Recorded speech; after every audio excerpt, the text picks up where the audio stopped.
सभी को हर हर महादेव, श्री शिवाय नमस्तुभ्यम। नमस्कार, आप सभी का एक बार फिर से स्वागत है हमारे चैनल सत्य सनातन ज्ञान में। आज मैं आपको पितृपक्ष की एक बहुत ही प्रचलित कथा सुनाती हूँ। यह कथा है जोगे और भोगे की। पितृपक्ष की कथा के अनुसार जोगे और भोगे दो भाई थे। दोनों अलग अलग रहते थे। जोगे धनी था और भोगे निर्धन था। दोनों में बहुत ही प्रेम था। जोगे की पत्नी को अपने धन का बहुत अभिमान था, लेकिन भोगे की पत्नी बहुत ही सरल हृदय की थी।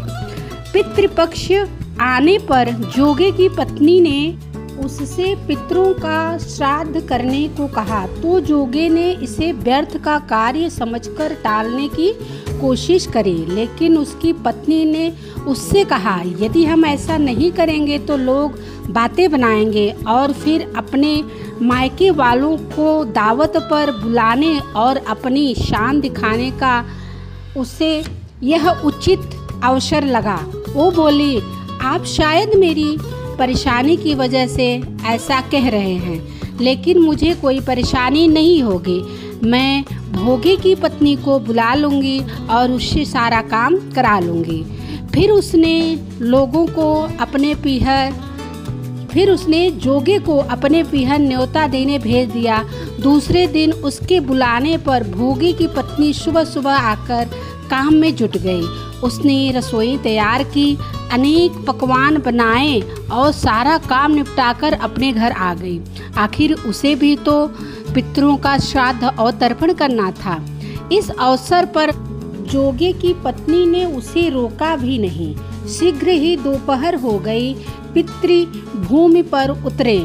जोगे भोगे के पितर पहले जोगे के यहाँ गए। उन्होंने देखा कि उसके ससुराल वाले वहाँ भोजन करने भी लग गए और फिर वे निराश होकर वहाँ से आ गए।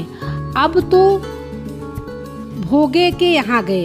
यहाँ क्या था? उसके पास तो खाने को कुछ नहीं था। उन्होंने तो मात्र पितरों के नाम पर अगियारी दे दी थी। पितरों ने उसी की राख को चाट लिया और भूखे ही नदी के तट पर जा पहुँचे। थोड़ी देर में सारे पितृ इकट्ठे हुए और अपने अपने यहाँ के श्राद्धों की तारीफ करने लगे।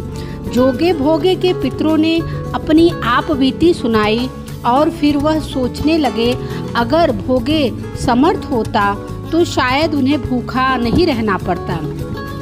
मगर भोगे के यहाँ तो 2 वक्त की रोटी भी खाने को नहीं थी। यह सब सोचकर उन्हें भोगे पर दया आ गई और वह नाच नाच कर गाने लगे, भोगे के घर पर धन हो जाए, भोगे के घर पर धन हो जाए। अब शाम हुई।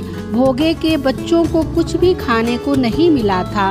उन्होंने अपनी माँ से कहा, माँ भूख लगी है। तब माँ ने उन्हें टालने के लिए कहा, जाओ आंगन में हौदी औंधी रखी है, उसे जाकर खोल लो और जो मिले बांटकर खा लेना। बच्चे वहाँ पहुँचे तो देखते हैं कि हौदी तो मोहरों से भरी पड़ी है, तो दौड़े दौड़े माँ के पास पहुँचे और उसे सारी बात बताई।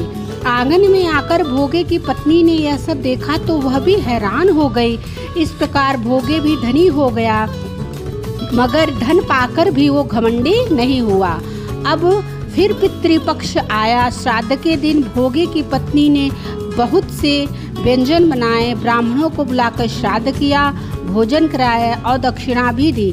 जेठ जेठानी को सोने चांदी के बर्तनों में भोजन करवाया। इससे पितृ बहुत प्रसन्न हुए और तृप्त हो गए।